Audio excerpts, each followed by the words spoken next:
Okay, so we'll start moving towards the compactness theorem. So let me just write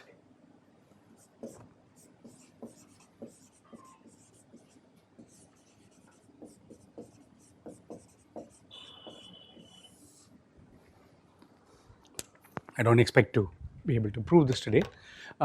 So what we will start with is that lemma that I talked about towards the end of last class. We'll prove that and then get on with what we want to prove. So that's simply a statement that's equivalent to the compactness theorem. So what's going on here? We started with this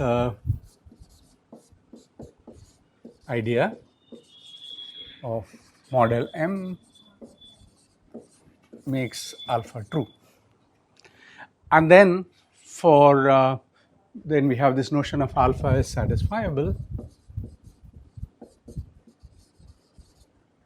which means has a model. There is some model M which makes it true, which we extended to gamma as satisfiable, where gamma is a set of formulas.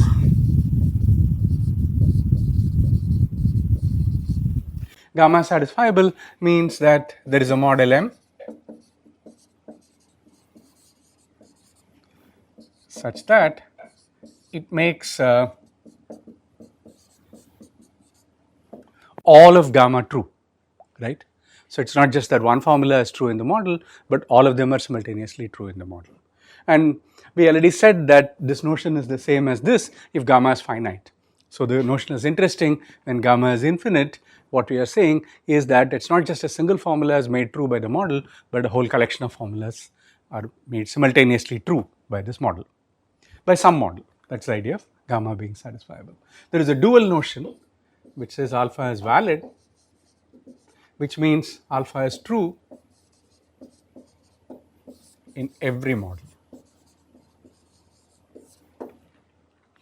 An example of a valid formula is P or not P, I mean alpha or not alpha. These are all, yeah. Alpha implies alpha, of course it's always valid, no matter what model you pick. So, and then there is a relationship between the two which we noted.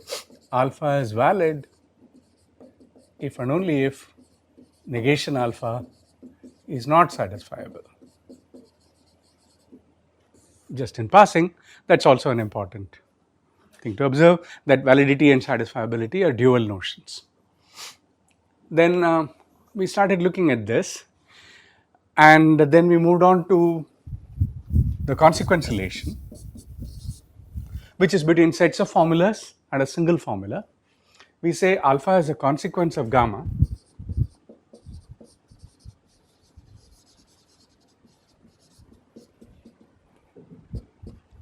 if for any model M, if this is true, it makes all of gamma true, then gamma entails alpha means that any model that makes all the assumptions in gamma true, it must make the conclusion alpha true as well. This is the notion of consequence, and as I said, this is an important notion that we want to study. And then we observed certain other things from these definitions.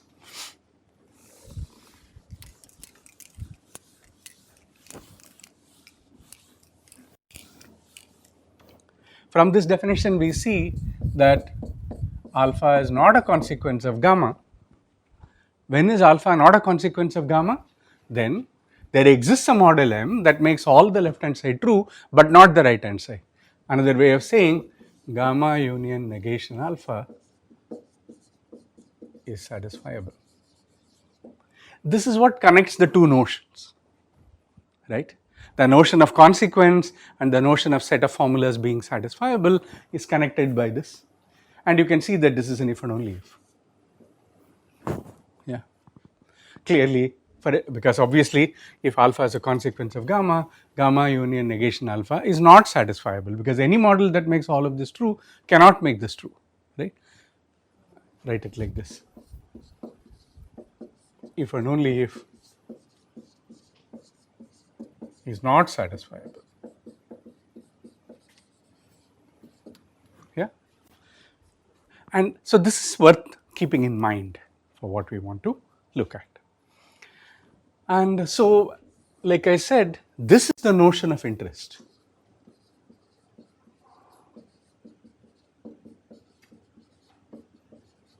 In mathematical logic. Because we have a class of structures that you want to study, look at all those sentences that are true in that class of structures, and you want to know whether some particular statement is true over that class of structures. So, left hand side is what you call theories, right? Like I said, you write the axioms of groups in your gamma, that's group theory, and I want to know whether some particular statement is true in group theory, right? And so on. So, in general, if you have a class of models, kappa, theory of kappa is the set of all alpha such that for all m in this class, so this is theory of a class of structures. And conversely, if you have a set of formulas gamma, models of gamma is the class of the class of models M such that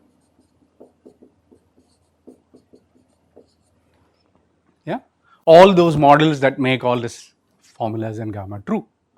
So, and then we talked about, and then we said that these both are anti-monotone operators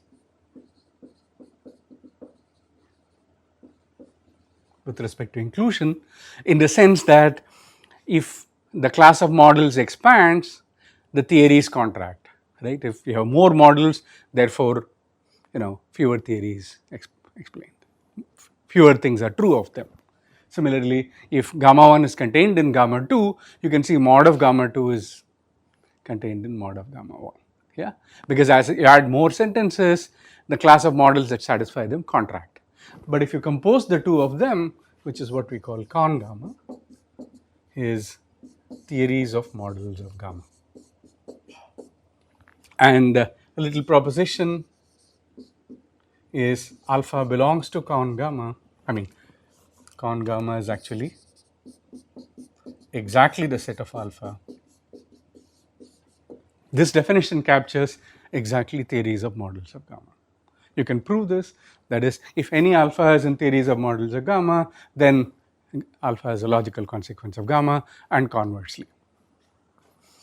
Now, typically in mathematics, you would be interested in class of structures and you're looking at theories of that kind. Like I said, this is how the notion of whatever, graph theory, category theory, K theory, whatever theory, this is formally the way mathematicians study classes of structures. Also of great interest is theory of a single structure. That's, I mean, for instance, people spend a lifetime studying this particular structure, whatever, 0, 1,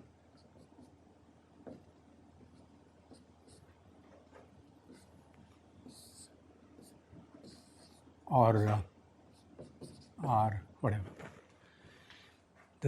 In the language which has two constants 0, 1, addition and multiplication, this is the language of rings or fields, and you study a particular structure, all those sentences true in that particular structure, you want to know whether a particular alpha belongs to that theory or not.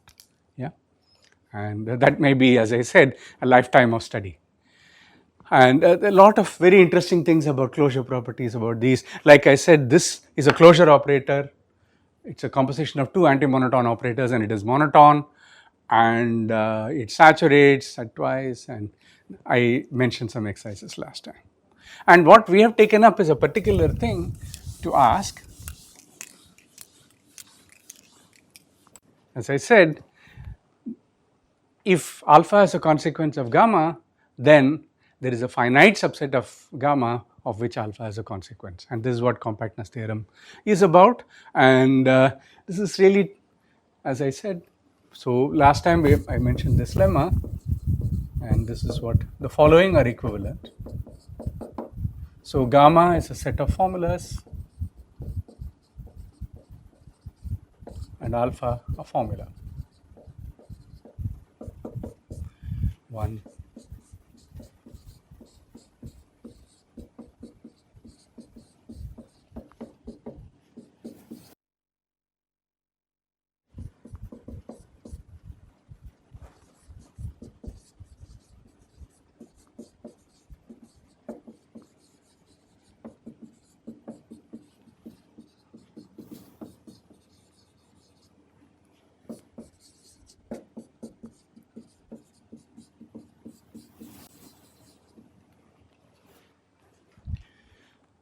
Yeah. So these two statements are equivalent, and this is what we will try to show now. Right? What do these statements mean? Right? It says if alpha is a consequence of gamma, there is a finite subset of gamma of which it is a consequence. The other one says if every finite subset of a set of formulas is satisfiable, then the whole set is satisfiable. Note that this direction is trivial, this holds trivially, here also this holds trivially. So it's actually if and only if. Both of those statements are if and only if. They are also equivalent in the stronger sense, but not as important. So if of course a set of formulas is satisfiable, there is a model that makes all of it true. So if I take any subset, of course that subset is satisfiable. Finite or not doesn't matter. Similarly, once alpha is a consequence of gamma 0, by monotonicity, anything larger also will be, it will be a consequence of that larger set. These are things that we saw last time. So that's why these directions are trivial.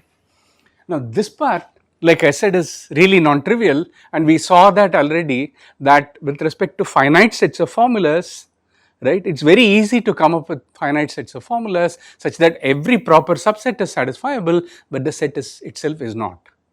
Right. So finite sets of formulas have this property that a whole set has to be looked at for satisfiability. It doesn't suffice to look at proper subsets, right? And we did this as an exercise in class. Now we are taking infinite sets, and that's no longer true. If every finite subset is satisfiable, then the whole set is satisfiable. And that's what is the statement of the compactness theorem. So let's now do the proof of equivalence of this. And it's simply a matter of playing around with our definitions. Not very difficult. So let's assume 1, and let's assume that every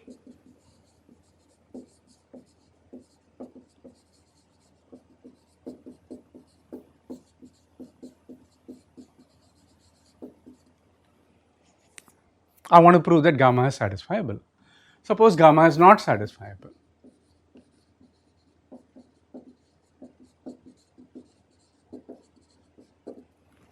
Okay. Now,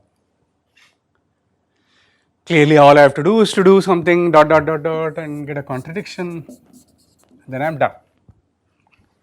Yeah, obviously that's how you'll do the proof. So, any ideas? How do I?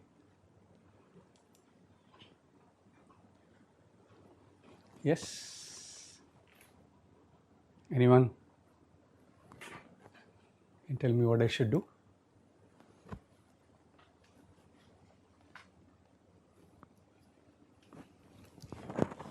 If gamma is not satisfiable, somehow I have to use all this, right? But there is no alpha at all. Look at this, right? I want to make use of 1, but number 1 has not just gamma but also some formula alpha. The information here is not saying anything about, there is no alpha. So क्या करें? Somebody?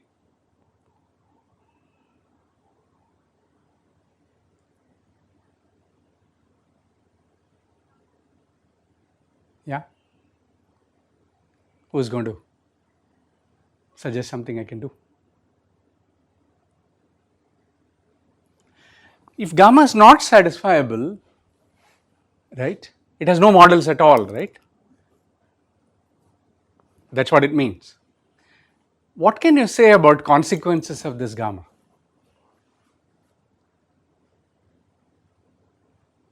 Tell me a formula that's a consequence of our friend gamma.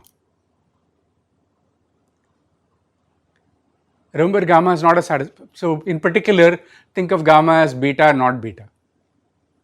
That's not a satisfiable set, right?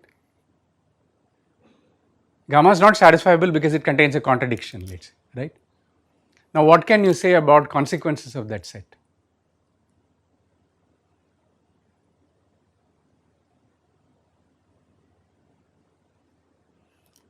Silence. Huh?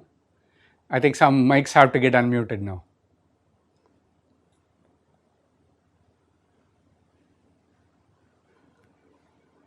Yes, Gayatri?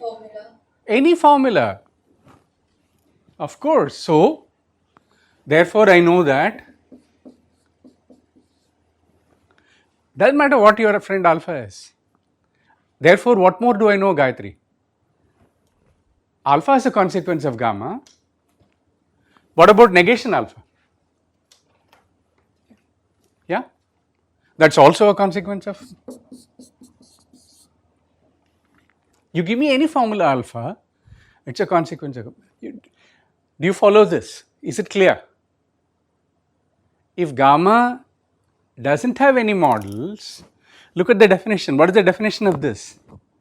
This says take any model of gamma, if it makes all of gamma true, it must make alpha true. But the set of models of gamma is empty, right? So, any formula alpha follows, it is vacuously true, right. So, alpha is a consequence of gamma, negation alpha is also a consequence of gamma. By 1, what do I know? There exists gamma 1 finite subset of gamma such that this is what it says, right? Again, by 1, there exists gamma 2, which is a finite subset of gamma. Is this clear? Now I have used 1. So I know there is a finite subset. Now by monotonicity,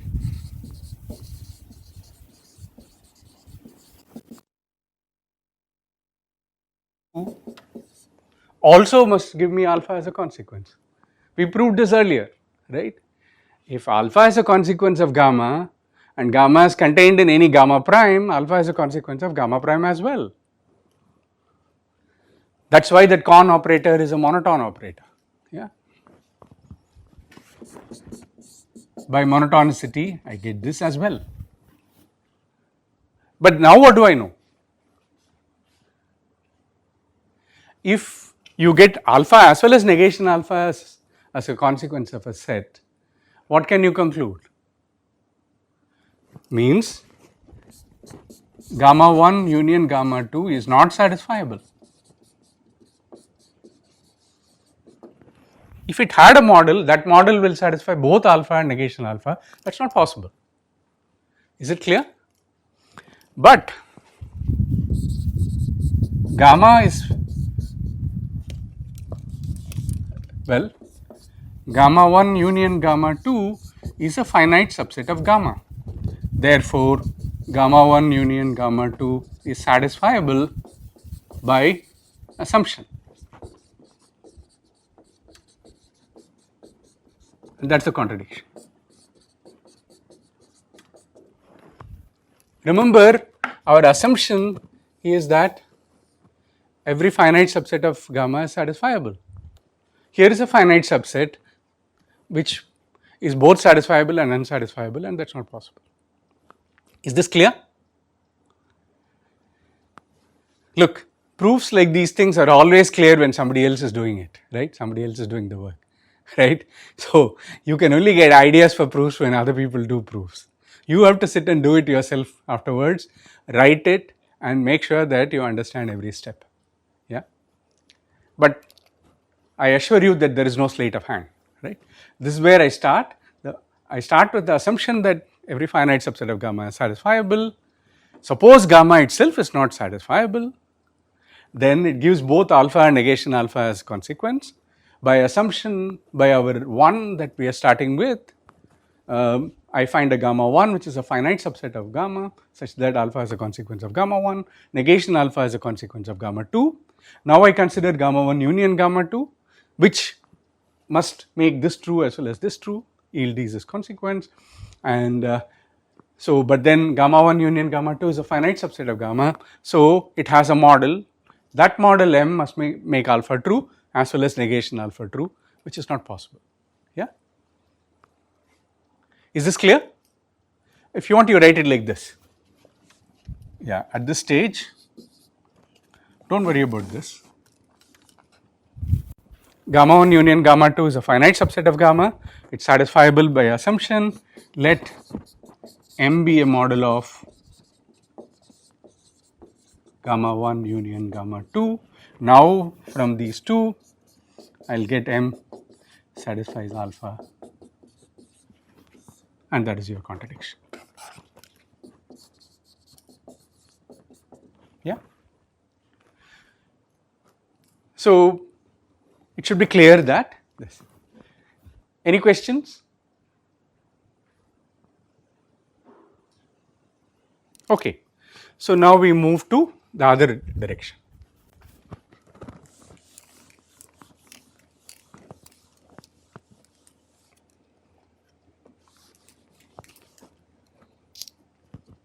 Let us assume 2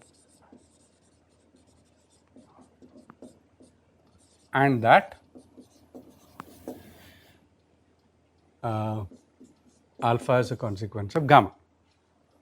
Now, we want to prove that, for some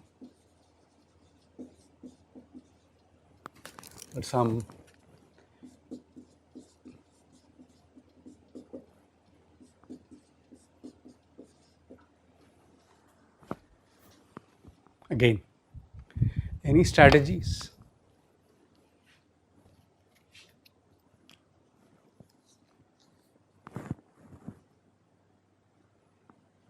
Anyone has? Yeah. Sir? Yes. Shopnil? Sir, yeah, can we like proceed in this way? Say we assume that first that gamma implies alpha. Entails as a alpha. consequence of gamma. Yeah. And we say that for all finite subsets, Correct. gamma naught. Correct. Wait. What you mean is, suppose not, right? This is what you are saying, right? For all finite subset, therefore, for every gamma 0 finite subset of gamma, gamma 0 does not give alpha as a consequence, which means what? Yes? Then gamma naught union not alpha is satisfiable. Very good. So, for every gamma naught finite subset of gamma, this is not satisfied. This is not satisfied. It's okay. Yeah.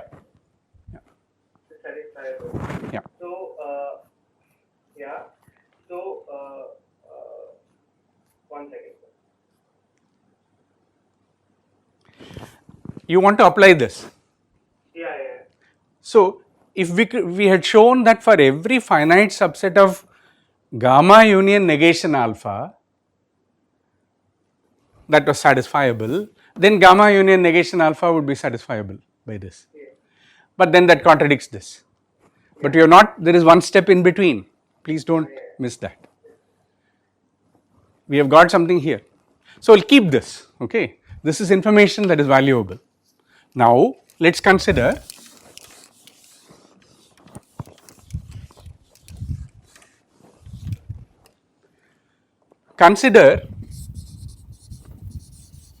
gamma prime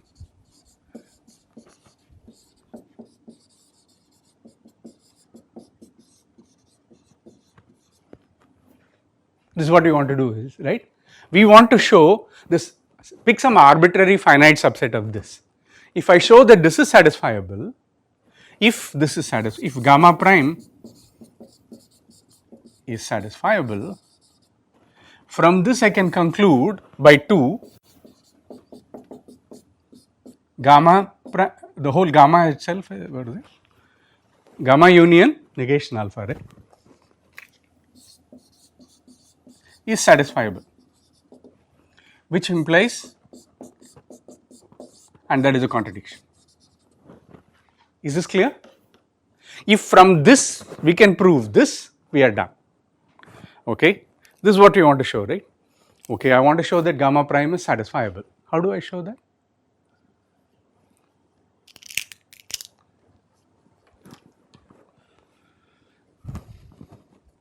Well, it's a finite subset of this, right?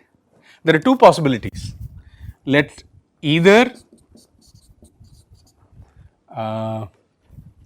not alpha belongs to gamma prime, that is, so either gamma prime is a finite subset of gamma, or gamma prime is of the form gamma double prime union not alpha, where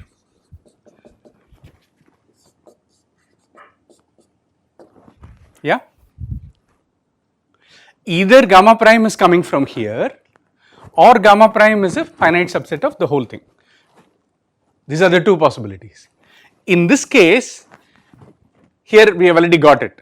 Is this clear? We already got it. Once again, I hope everyone understands what I am saying. Yeah? We have picked gamma prime, a finite subset of gamma union negation alpha, right? This is what we have picked. Either that entire gamma prime comes from here, or some finite subset comes from here, and then I have added negation alpha as well. This is basically how it is. In this case, we are already done, right? This is satisfiable because for every finite subset of gamma, gamma 0 does not give alpha, right? So therefore, whatever, this is satisfiable. What about here? Gamma prime, a finite subset of gamma. What are the possibilities? I want to show it's satisfiable, right? How do I show it's satisfiable?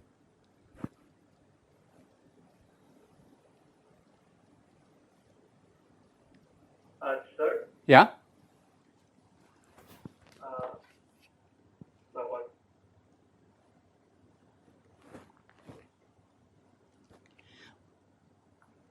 It actually doesn't matter. Think about it. If gamma prime, either it's satisfiable or it isn't, right? If it is satisfiable, we are done. If it is not satisfiable, what do you know?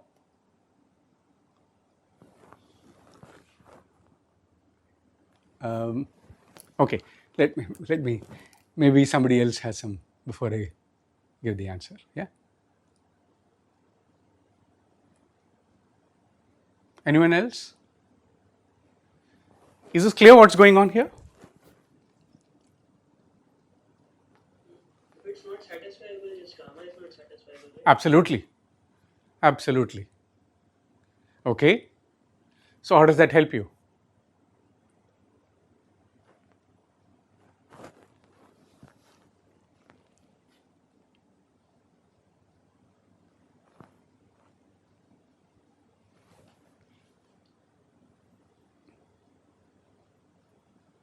So, yeah, he completed. I don't know, somebody said that, but I'm waiting for him to continue. Shubhankar, right?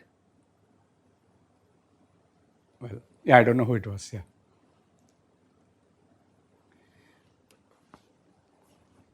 If gamma is not satisfiable, okay, If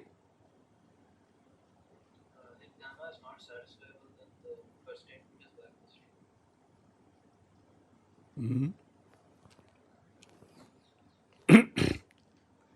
some, If yeah. gamma is not satisfiable, then the first statement is vacuous statement. Who is speaking? May I know? Can't. Chinmay. Ah, okay, Bolo. Yeah. What are you saying? If gamma is not satisfiable, the first statement is vacuous statement. What are we trying to prove? We are trying to prove this, right? Yeah. Yeah. Ah. If gamma is not satisfiable, then the implication is true. If gamma is not satisfiable, it contains a contradiction. So alpha It's not. Doesn't. I mean, we can't say anything about it contains a contradiction and so on. I mean, that's an example of a set of unsatisfiable formula. But the main point is that okay, anything is a consequence of that. Then, look, we have to use this thing, what we have got here, right? We started with this, right? We said assume that alpha is a consequence of gamma, and it is the case that for every finite subset, alpha is not a consequence of that finite set. This is where we are. Yeah? Sir, Yeah? sir, then there will exist a finite subset of gamma which is not satisfiable. Why? Otherwise from Why? Sir, if gamma is not satisfiable, Yeah? Here, we have assumed 2. This is the point. We have assumed 2. So we are assuming 2. So now, if gamma is not satisfiable, then there will exist a finite subset of gamma which is not satisfiable. Okay. How is that going to help you? So because if all finite subsets of gamma is satisfiable, then gamma will be satisfiable. I agree. I mean, that's what 2 is saying. Yeah? Yeah. So, Okay. So there will exist. So Some finite subset that is not satisfied. Yeah, okay. yeah. So there will exist a finite subset of gamma Which is not, satisfiable. I agree. Yeah. So that subset will imply alpha. We'll give you alpha. Okay, that's perfectly fine. I am very, very happy with that. Yeah, this is all that we wanted, and so let's go back, rewrite it from there, and okay. So this is what we need to prove, right? If gamma is not satisfiable, then right there exists a finite subset by 2.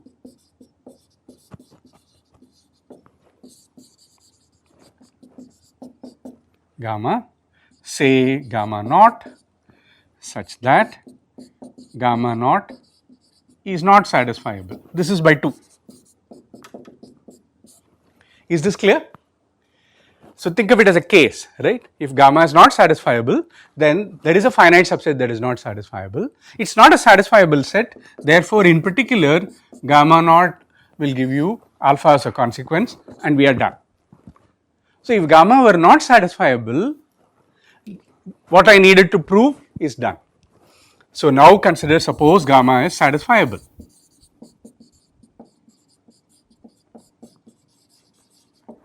Now we can go back and consider what we were trying to do, right? If it is the case, yeah, so the claim is that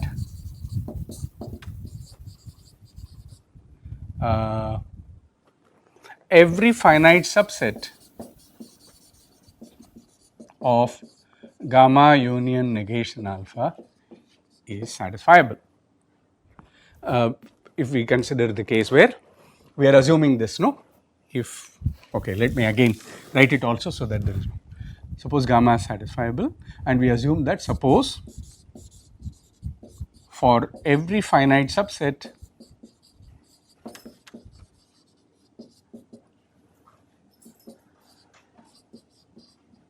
of gamma, which is same as writing gamma in union is satisfiable, right? So yeah, so the claim we are making now, the claim is every finite subset of gamma union negation alpha is satisfiable. Okay? If we prove this assuming claim by 2, gamma union negation alpha is satisfiable, right? Because every finite subset of this set is satisfiable, so the whole set is satisfiable, which implies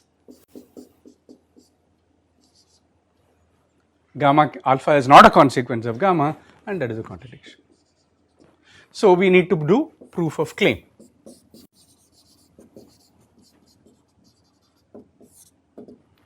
Is this clear what is going on? We first consider the case where gamma is not satisfiable, settle what we wanted to do. Now we are left with the case where gamma is indeed satisfiable, and now I need to prove this. I say suppose not, that gives me this, and I make this claim. If I assume the claim, I am done.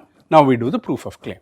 Okay, let gamma prime be a finite subset of gamma union negation alpha. Now there are two cases. Case 1, gamma prime is of the form gamma double prime union not alpha, where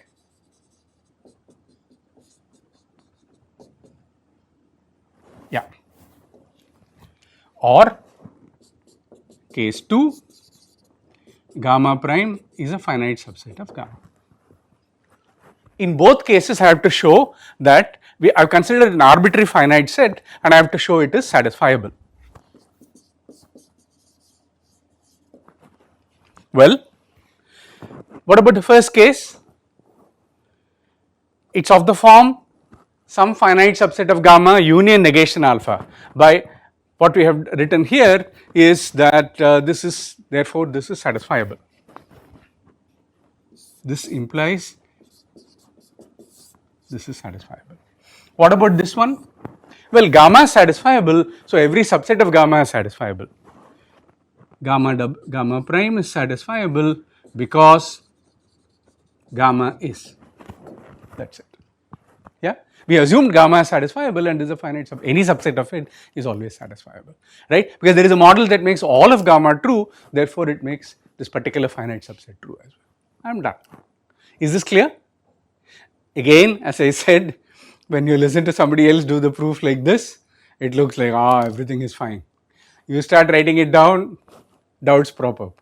So please do it, and it's also a way of self-checking, and it's also getting used to formal proofs, right? I mean, if you have some problem writing down formal proofs, it's a good chance to sit and make sure that you get your details right.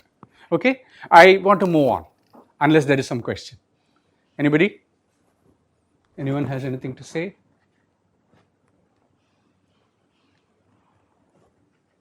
Okay. Yes, I have in fact said towards compactness, so I want to make some progress. So, our lemma says that the compactness theorem is actually equivalent to this very, very nice assertion. This is what I said, this is our wish.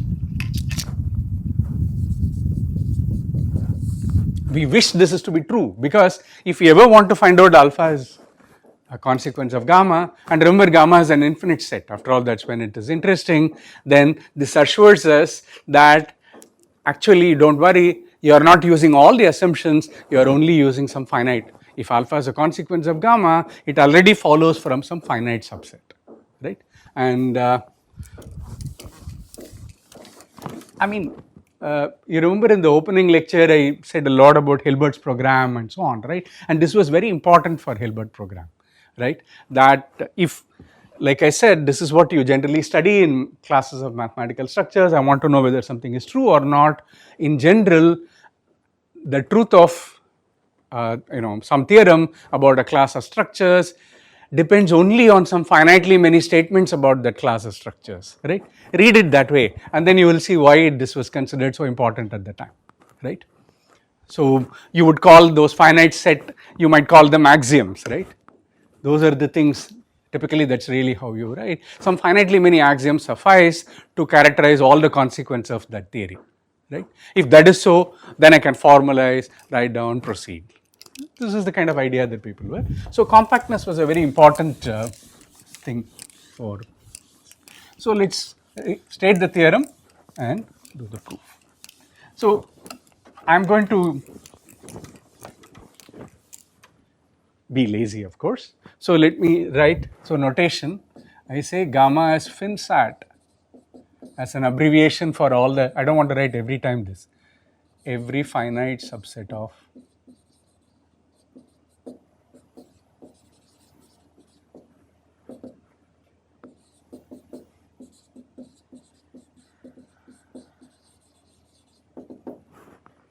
yeah.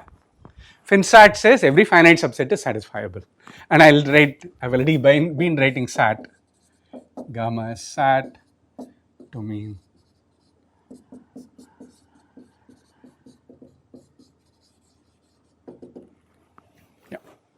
So compactness theorem says gamma is finsat. As I said, it's if and only if, and the other direction is trivial. Of course, if it is satisfiable, every subset of that set is satisfiable, and therefore that's okay. So what is going on here? What are we given, right? Well,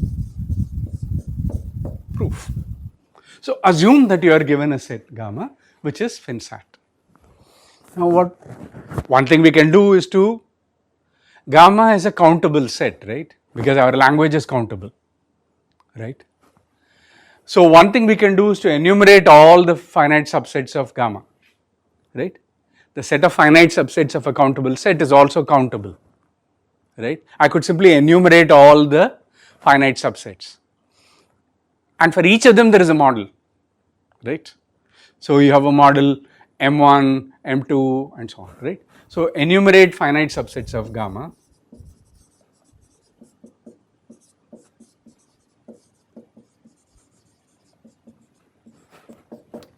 So call it some x0, x1 and so on. Each of them has a model by assumption.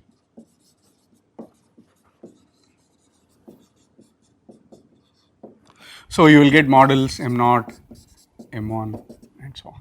And somehow you want to glue together all these models into one gigantic model, right? There is a countable collection of models. Okay, M0 makes this part true, M1 makes this part true, M2 makes this part true and so on, right? Somehow you want to glue them together into one giant model for gamma.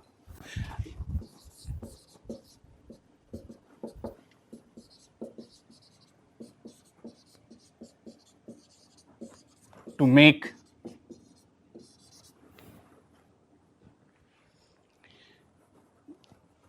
this is a kind of an algebraic operation, and there is an algebraic proof of that kind. Okay, we are not going to take it up now. Maybe later in the course, if people are interested, we can do. These are called ultrafilters, and one of the important ideas of model theory and constructions of model theory. But what we can do with our kind of elementary limited means, we still can make progress, right? That's why I said progress towards compact. Well, from this assumption, somehow I have to move here, right? Whatever I do, in the end, I am going to show that gamma is satisfiable. How do I show gamma is satisfiable? I have to build a model for gamma, right? Now, this statement is all about sets, subsets, sets of formulas. From there, I have to go to models. The world of models is bizarre, right? There is a domain, there is interpretation, assignment, all sorts of stuff here. Now, how do I hope to build a model for gamma at all, right? I mean, let me say that from this assumption, I do whatever I take whatever I need, right? Somehow I have to build a model for gamma, but gamma is a set of formulas. How do I go from? So, first thing to think about, if I want to prove strategy at all,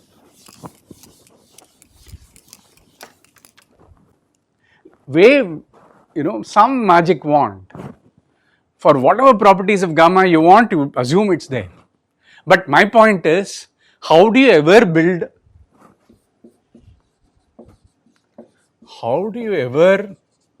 construct a model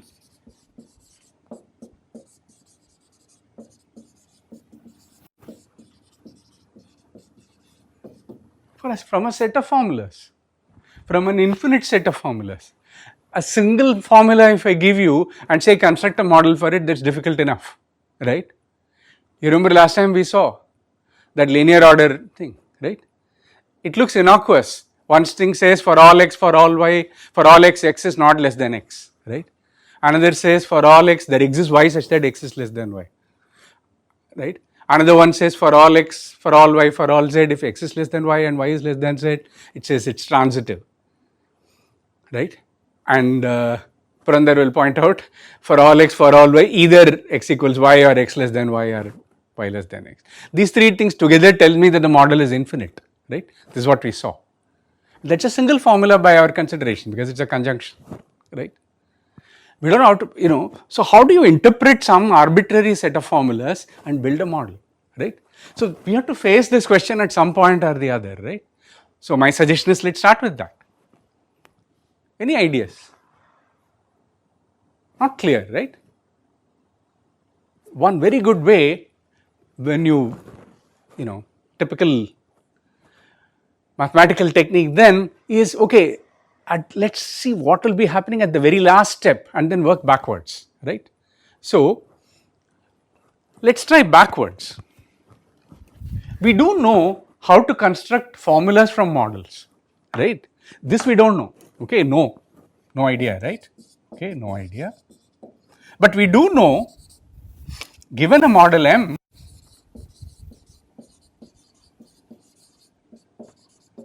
so given a set gamma, I don't know how to construct M gamma, a model based on gamma.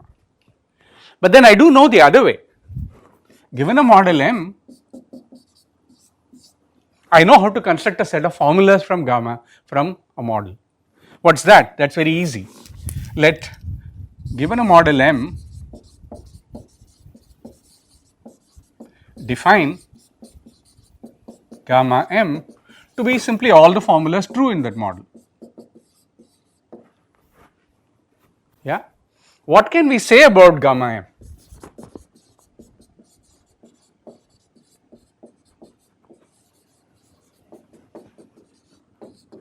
Without knowing anything about the model. I don't know anything about the cardinality of D. I don't know what kind of interpretations are there. I know nothing. But I claim we know lots and lots about gamma M. Tell me, give me some properties of gamma M. For instance, what's the cardinality of gamma M?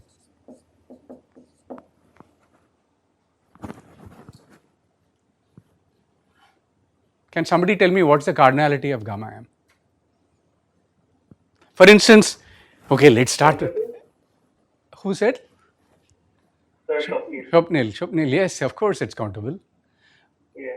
Okay, maybe empty set is countable, huh? Yeah. Okay, is gamma, Countable.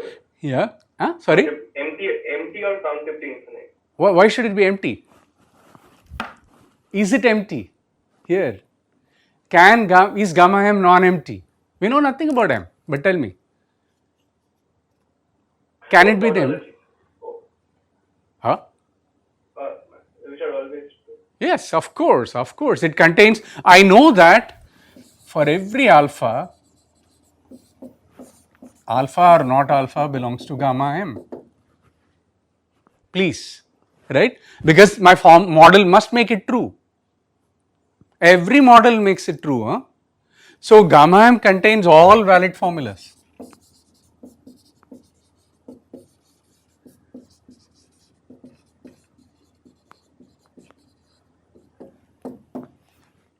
Yes.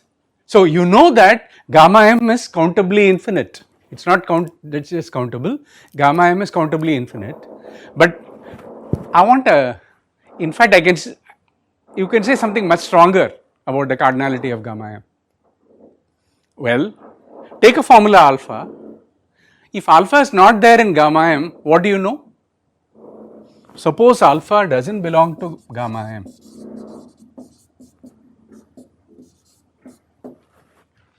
That means alpha is not true in the model. Then what must be true in the model? Not alpha. Not alpha. Then not alpha belongs to gamma M. Well, we know it's the other way is also true, right? So in fact, I will write this as half the cardinality of the language. I mean, if such fractions make sense to you on countable sets, why not? Huh?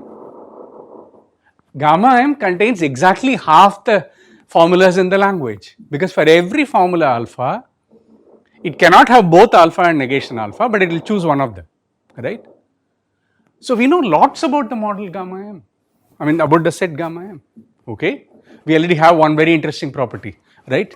So here, first property, for every formula alpha, either alpha belongs to gamma m or negation alpha belongs to gamma m, but not both. Yeah? Of course, both cannot be there because then the model will satisfy a formula as well as its negation, which is not possible, right? So, in fact, I can write it as not alpha belongs to gamma m if and only if alpha does not belong to gamma m, right? Isn't that very nice? Yeah. Okay. Tell me some more properties that it has. I claim you know lots and lots of properties. These are what you might call closure conditions on gamma m.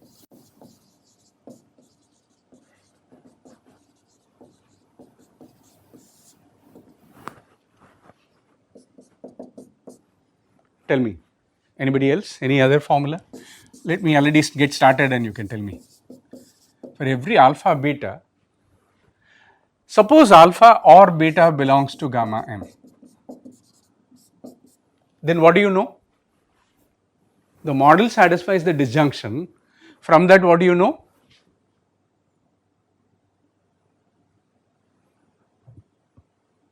Either alpha belongs to Gamma m or beta.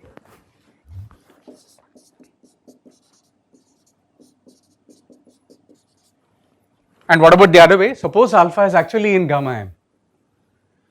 Then the model satisfies alpha, therefore the model satisfies the disjunction as well. So this is also an if and only if.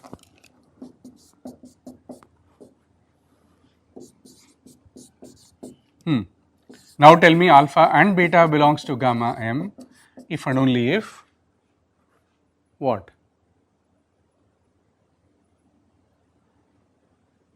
Both must be there, right? Yeah, I can see some nodding and some lips moving. I have to learn to lip read, I think.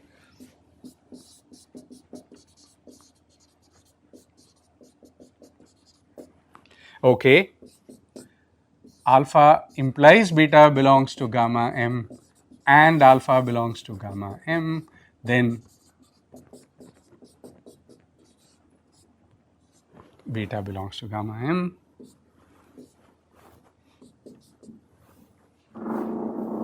Yeah. Well, that's enough. Equivalence also, it's obvious, right? I can write it as alpha equivalent to beta belongs to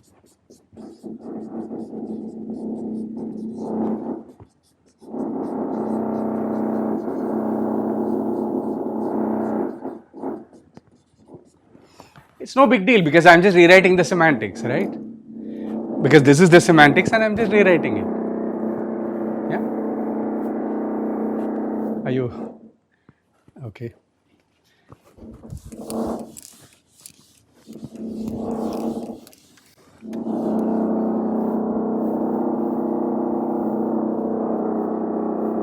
One moment.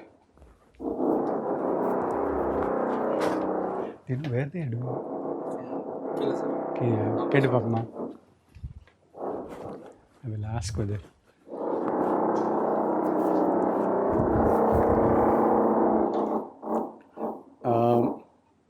Yeah.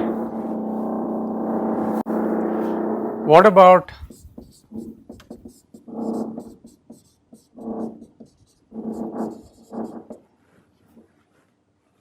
maybe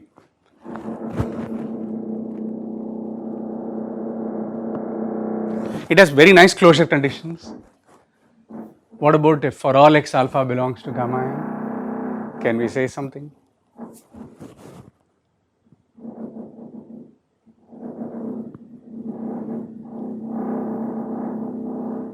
Not clear, huh?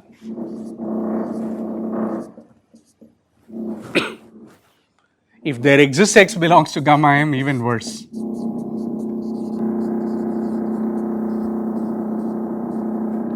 Mainly because remember that what is the semantics of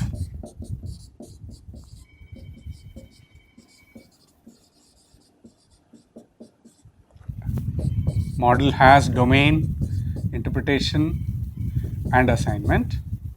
For all d belonging to d, you go over to m prime, xd satisfies alpha. So, gamma m is, this is not a closure condition on gamma m, but you have to move over to gamma m prime, right? Here I'll be talking about gamma m prime and here gamma m. So the closure condition is not on one set but whole lots of sets. So that's why quantifiers are a problem. For the moment, let's say that I'm not going to worry about quantifiers, right? If there is a problem, postpone. Good principle, right? But at least for if I'm working within the language where there are no quantifiers, right? All this so far things are going smoothly, so why not work without quantifiers, do the work and hope for some dazzling insight to come later on, right? But this much is certainly true. So as I said, so until further notice, assume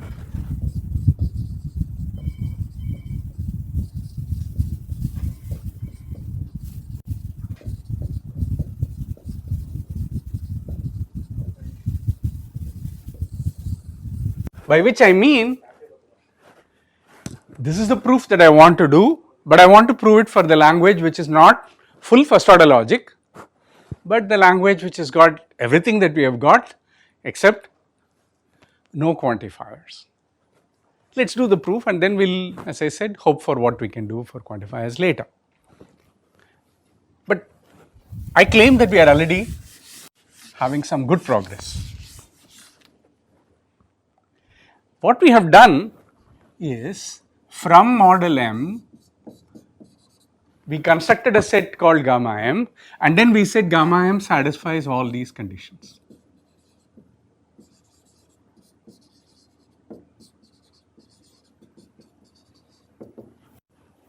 But are there more conditions that it satisfies? Is this set of conditions complete for characterizing a set of formulas to be coming out of a model? That's what we are after, right? I want to know whether a set is satisfiable.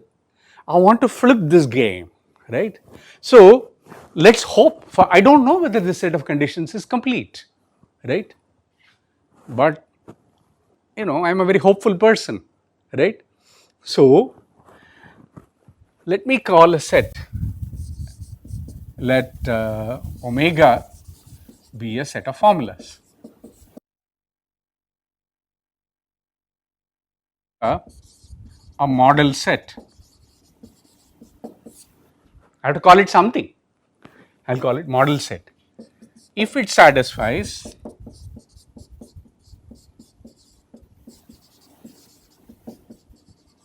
conditions, what are those?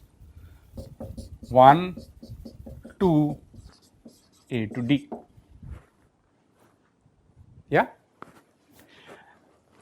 What I am saying is I am making a bold assumption that these conditions are complete to describe any set which comes out of some model, right? Once again, pay attention, what am I saying? I started with a model, defined a set of formulas from it, and I said it must such a set must satisfy all these conditions. Now suppose we can flip this and claim that any set of formulas that satisfies these conditions is actually satisfiable, right? Then there is some hope for proving this theorem, because what I can do is start with gamma, which is finsat, right? Maybe that's already a model set. If it's a model set, I'll prove that it's satisfiable, right? So the claim is that, first I want to show that, this is the claim. Claim every model set is satisfiable.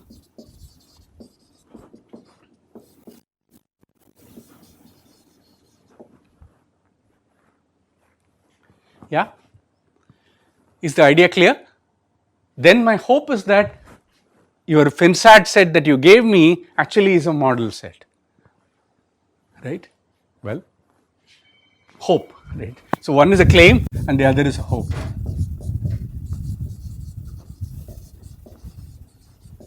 Every finsat set is a model set. Yeah. Then if the hope were true and the claim were true, then I mean you see how it's all like, you know, up in the sky, right? Lots of hopeful and wishful thinking, but who knows, all this might actually work, right? So let's look at, okay, maybe I should start with the hope, right? I mean, why is it that I'm saying that this claim I expect it to be true? Because this is indeed the semantics, right? I have just rewritten the semantics as a condition, so it's every reason to believe that that's all that you need to build a model for, right? This one, well, look at a FinSat set. What is it you're told? Every finite subset is satisfiable. Gamma is an infinite set, but every finite subset is satisfiable. Now, does it have, for it to be a model set, it should have all these properties, right? Let's look at all the properties and see whether if gamma is FinSat, does it satisfy all these conditions? Okay, let's see. So let's take up hope.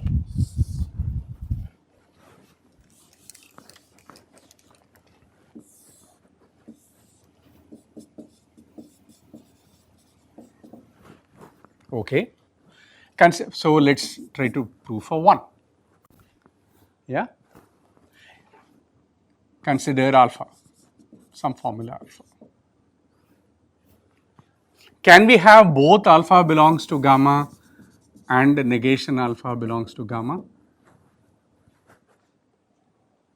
No, why not? Yes, Siddharth?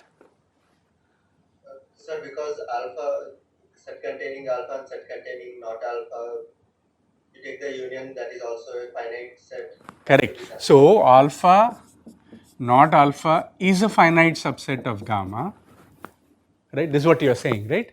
But this is not a satisfiable, and that's a contradiction because we assume that every finite subset is satisfiable. So is it clear? So this is not possible. No. So one part of it is true. You can't have both alpha as well as negation alpha. What about maybe it's possible? Is it possible that alpha doesn't belong to gamma and negation alpha doesn't belong to gamma? That's possible, right? For this property to hold, there are 2 parts to this. If you want, I'll write it as 1. A, B, C, D is all taken. So tell me something. So I'll just put itemize here, right? Either alpha belongs to gamma m or negation alpha belongs to gamma m. Both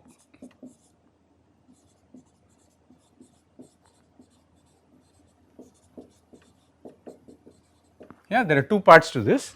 So this part is done. We have checked. What about this part? We are told that every finite subset of gamma is satisfiable, and is it possible that for a formula alpha, alpha is not there as well as negation alpha is not there? Okay. I am asking a question, is it possible?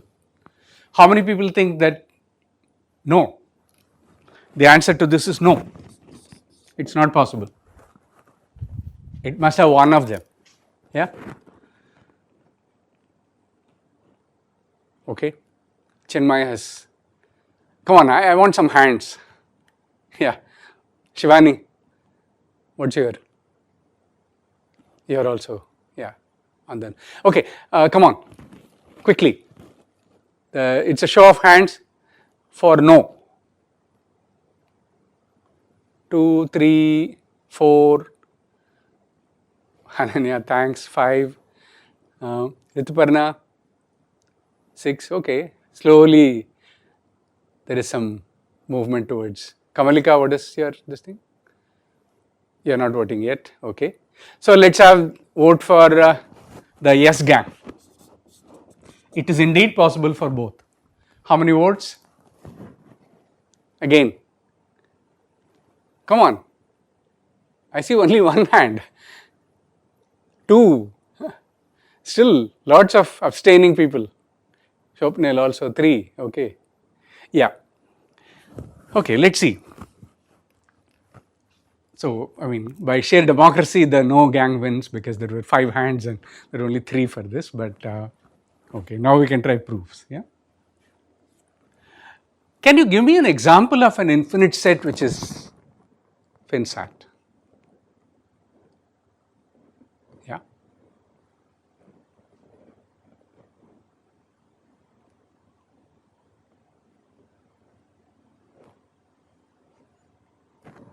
Give me pick some vocabulary. Huh?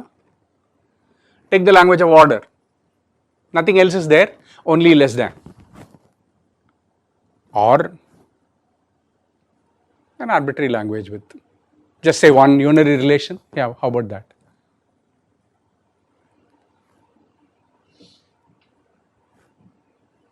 Two unary relations. Okay, tell me. Consider an infinite set which is a boring set, right?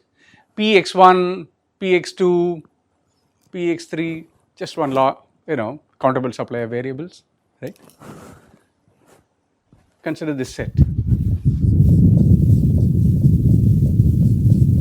Or even for a particular, let's say that you have constant symbol C1, C2.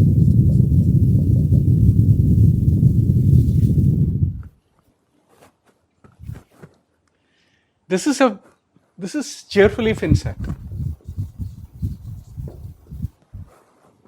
How does it matter? Pick any finite subset, you make that subset true, that is a model. Huh? Make everything else false if you want, or make everything true. Every finite subset is satisfiable. But there are lots and lots of formulas where neither alpha is there in this set nor negation alpha is in this set. Yeah, lots and lots of formulas, right? As you can see yourself, right? So, FinSat doesn't say anything about larger sets, right? Once you are just saying every finite subset is satisfiable, but there are lots and lots of formulas that it may exclude. So, if you think in terms of Boolean logic, Boolean formulas, right, which you might call zero array relations, right, then simply consider the set of all propositions, right, a countable set P0, P1, P2, yeah. Every finite subset is satisfiable. That doesn't mean that for every formula on earth you are saying either alpha is there in it or negation alpha is there. Is it clear? So, unfortunately, it's indeed possible. So, our hope is that the very first condition is not true. Yeah. So, unfortunately, FinSat doesn't mean that for every formula either one of them is going to be true. Yeah. So, yeah. So, model set means this. So, this hope is something that we cannot hope for.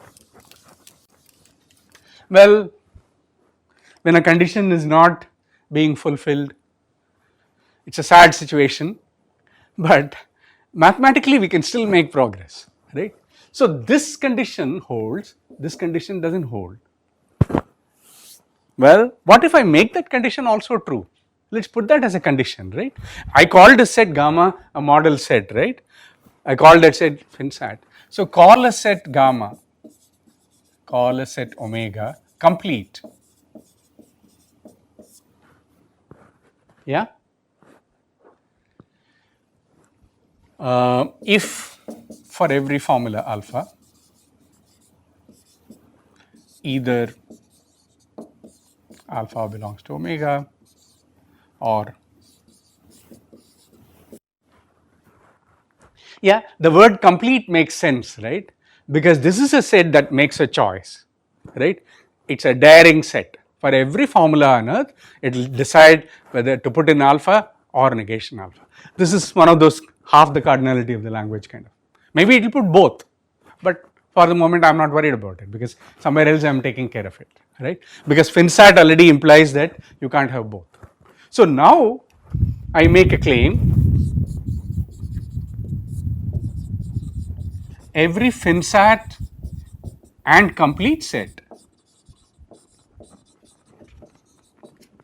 is a model set. So this is a kind of, again, hope, but more, incremental, because now I am past this. Condition 1 is fulfilled, yeah, happily, because FinSat gets me one part and the other part I have assumed that this is true. Okay. So let us continue. I need some space, so let me use this space.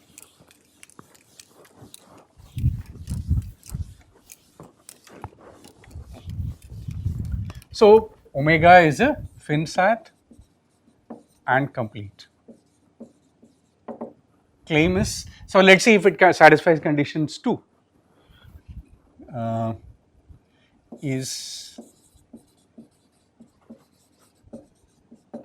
that is the question in front of us, right? A set which is both FinSat and complete, is it a model set?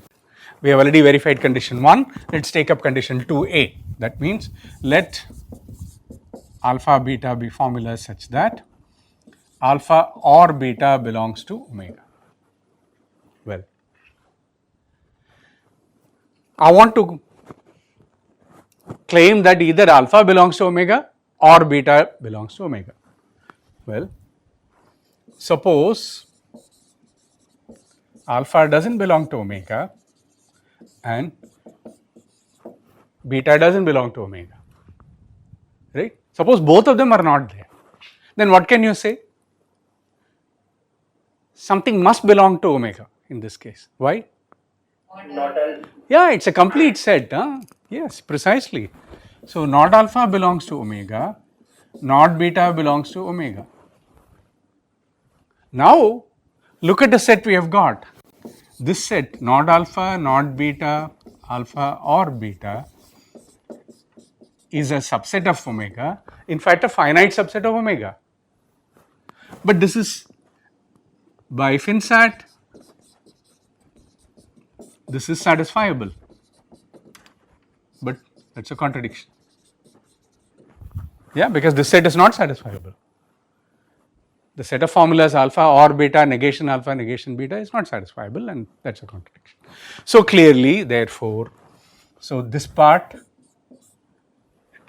the converse also will follow, right? Suppose, but alpha or beta does not belong to omega, then alpha not of alpha or beta is a finite subset of omega and satisfiable, which is a contradiction. So now I claim that this is all boring verification, because the same kind of logic is going to go, right? Because we have built it into the semantics, we have just written. So I leave that as an exercise for you. So it is indeed true that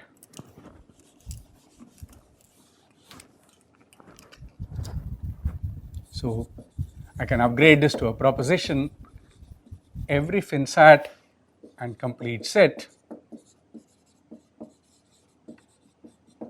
is a model set. Okay. So this is very nice, right? So we started with the FinSat set, that is what is given to me, right? And I upgraded somehow, right? I do not know how, but if I manage to upgrade it to a complete set, then I know that it satisfies these conditions. Now of course from that I have to actually extract a model. So there are okay. So these conditions are just rewriting the semantics. So let me take this off. Now comes the question, how do I go from, so how do we go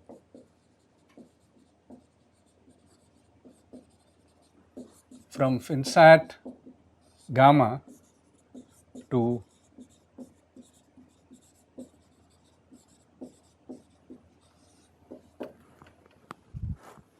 that is one step at least, right?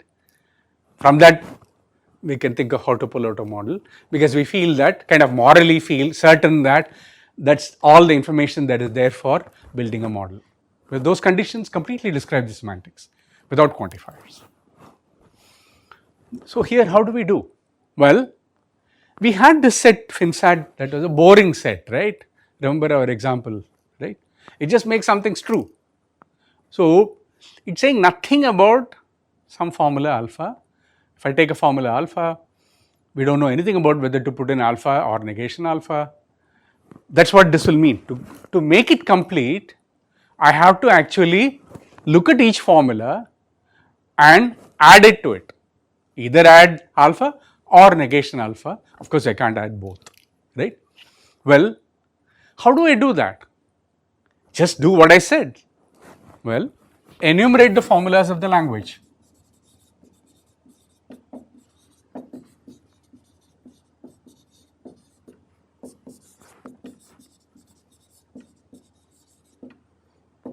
Call it alpha 0, alpha 1, alpha 2 and so on. Actually, let me start from, yeah.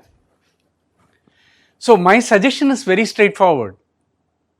There are countably many formulas in the language, enumerate them, examine them one at a time, right, and make a decision, right.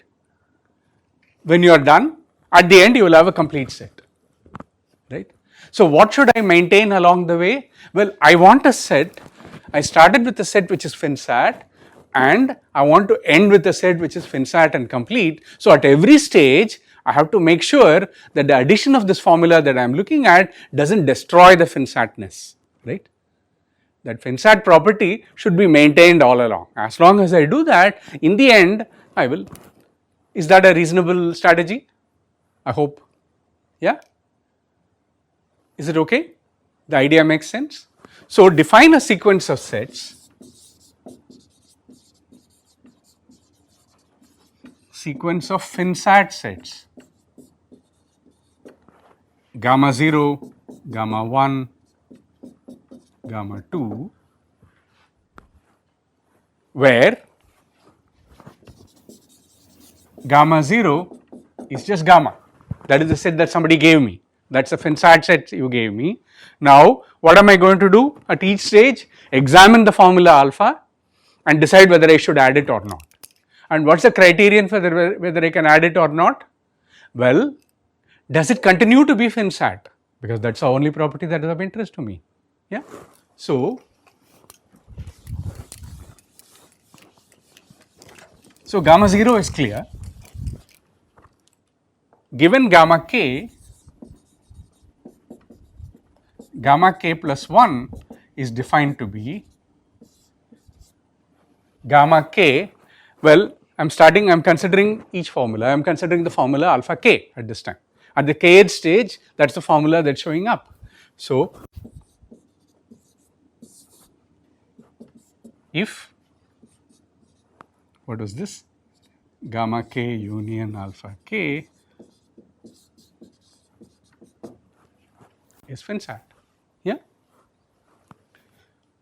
I can examine this formula alpha k. If adding it does not destroy the property that I have already got, put it in. And I want to make it clear that I am not writing an algorithm here.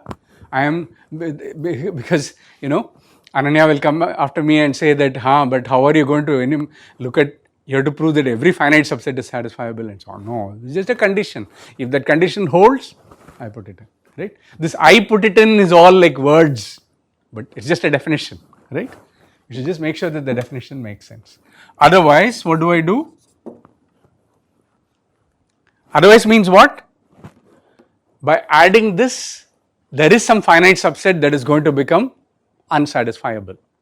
That might very well be the case, right? This alpha k is asserting something which goes and contradicts something which is sitting inside, right? So, some finite subset becomes unsatisfiable. In that case, what should I do? Anyone? Who is that? Chinmay. Yeah, we could do that, but it pays to be lazy mathematically, right?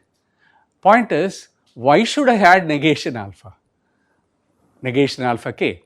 Remember, I am enumerating all the formulas in the language. That guy is also going to show up sometime in life, right? Is that clear? So, the lazy thing to do at this point is, yeah. don't touch it, right?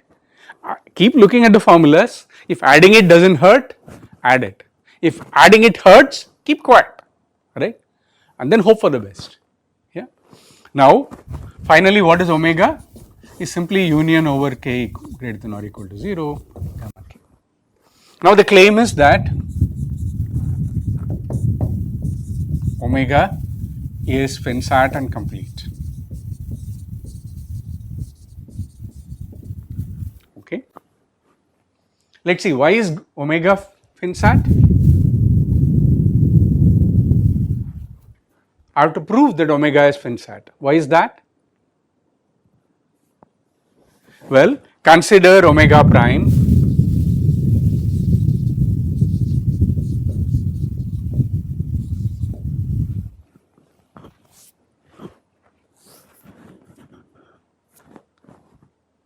yes. Now, each of those formulas in omega prime must have come at some stage, right?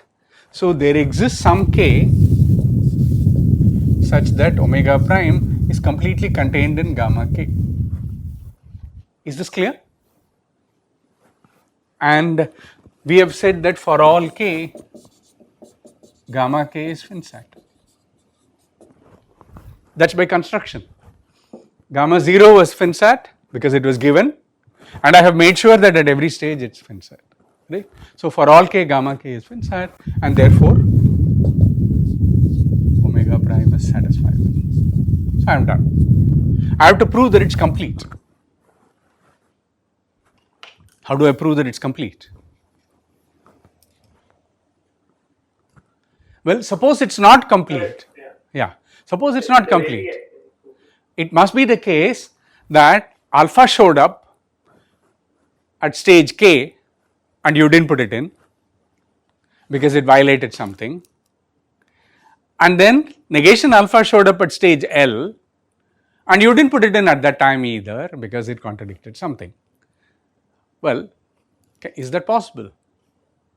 Eminently possible. You must prove that it is not going to happen. That if something like that happens, there is some contradiction.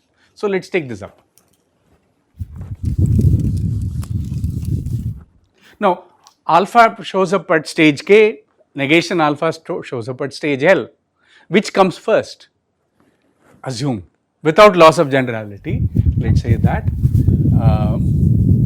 alpha k equals alpha, alpha L equals negation alpha. I am using the same alpha, I hope you don't. Okay, let us write beta.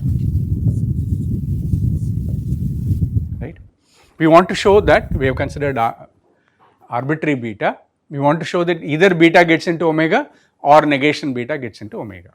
Right? Well, let us say that beta showed up at stage k, and let us say that without loss of generality, something must come. Now, what is the situation? Gamma k union beta is not finsat. So, I am saying suppose beta does not belong to omega, not beta does not belong to omega, right. If it is not complete, then there is some formula beta such that neither beta is there in it nor negation beta is there in our set, right. So, this is not finsat, and gamma L union negation beta is not finsat, which means what? I think now I can get it about this. So, gamma 1 finite subset of gamma k union beta such that this is not satisfiable, and gamma 2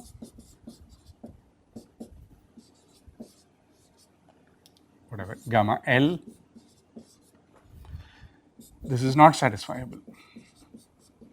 This is what we have got.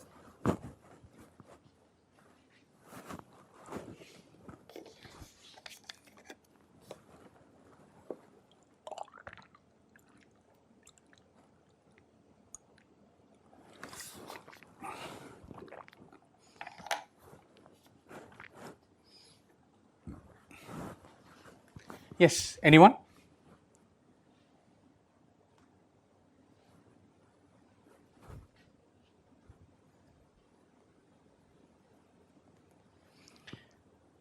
Remember our old kind of proof that we were doing about finite subset that was not satisfiable and so on a moment ago when we were proving the earlier lemma?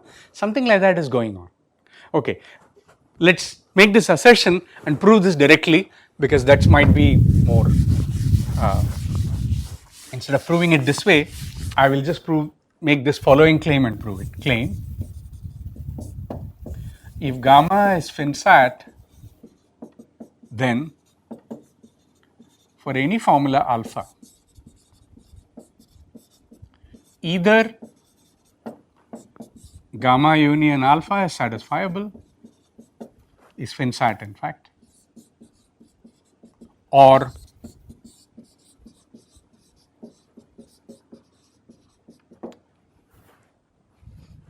the claim is that if you are given a finsat set, I can always extend it by putting in alpha or negation alpha, one of them, nothing will go wrong. This is the claim I am making, and this will immediately imply that your omega is complete, right? Because when gamma k is finsat, either I can add alpha or negation alpha to it. It does not matter, one of them will go through. So at one stage, gamma k, gamma L, one of them is going to go through. That is what we want to argue. Remember that gamma k is contained in gamma L. The way we have set it up, it is a chain, right? Okay. So the proof of this is exactly what I started doing here. Suppose not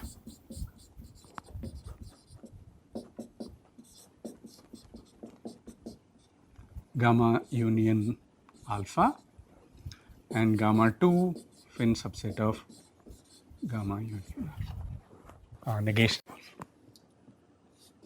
Yeah. This gamma 1 actually is of the form, again we can assume it to be gamma 1 prime alpha and gamma 2 to be gamma 2 prime union negation alpha, such that this is not satisfiable.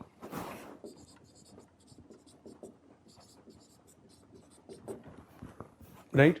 From this you will get gamma 1 prime must satisfy negation. Consequence of gamma 1 prime and gamma 2 prime will give you alpha, and then consider gamma 1 prime union gamma 2 prime, which is a finite subset of gamma and therefore it is satisfiable, and that gets you the contradiction. Okay. There is also the case where it is a subset of gamma directly, but that is easy to take care of, because then it is a satisfiable set that you get originally from, and once it has a model, it must satisfy either alpha or negation alpha, no issue, right. So it is quite a neat and simple idea. So yeah, because if it is a finite subset of gamma, then it is satisfiable. You can take whichever is you can take the union, right, gamma 1 union gamma 2, and then you are done, right. It is satisfiable, it must satisfy some formula, right, alpha or negation alpha, that is all there is to it. So at the end of the thing, so check out that this proof works correctly. This ensures that if you have a finsat set, I can always extend it either by alpha or negation alpha. Now this implies that omega is complete.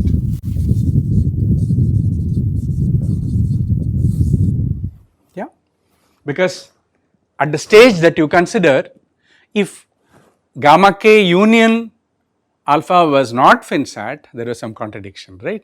At that time gamma k union negation alpha in fact was finsat, then you argue that when I extend it, gamma L that I consider, when I consider the larger set, by this time one of the formulas must get in, and that you will use this argument. Okay. So we have come halfway. Now we have said you gave me a finsat set, right, I can extend it. I can extend the finsat set to something which is finsat and complete. Now from that complete set we have to extract a model, and this is a non-trivial thing because well, as I said, you have only formulas. From formulas somehow we have to look at a domain, right. We have to look at a domain, we have to look at an interpretation, what is the right interpretation, give semantics and show that the model that I am constructing satisfies exactly the same formulas that I began with. So it is a model for omega, and that model satisfies all the formulas in omega, therefore it satisfies all the formulas in gamma that I began with, therefore gamma has a model, right. So this is the next rather large step required for proving compactness, at least in the quantifier free case, right? Quantifier case also, but remember that a quantifier case only means adding more steps to the model set condition, right? As I said, that's complicated because it's not one set that you have to give a closure property for, but simultaneously for lots and lots of sets. So it's a little bit of a mess, but what is very interesting is that this model construction that we do, if we get used to, that's at the heart of a whole lot of what we do in mathematical logic, right? From formulas, from this thing. Remember, I've been again and again saying it's about definability and model construction. So it's a very important technique. Once we learn that, we can actually extend it to quantifiers and other things. Okay, we'll take that up on Thursday or Monday next. Yeah, thank you. Sorry, I went over. Yeah. Yes. Sir, you gave us the assignment, sir. Those who are not students of IMSC, they can also submit the assignment. Of course, yeah. I mean, in fact, I'm hoping that everybody will try these things, right? If you are attending the course, it makes a lot of sense to do these because these problems are meant to make you comfortable with the formalism, get used to proofs of this kind, right? So, and we're going to do model construction, right? Then you need to be comfortable with valid formulas, messing around with quantifiers, some work involved. So it's better to, I would say, you do need familiarity with these things, facility with all this formalism to make progress. Anything else? Thank you. Okay.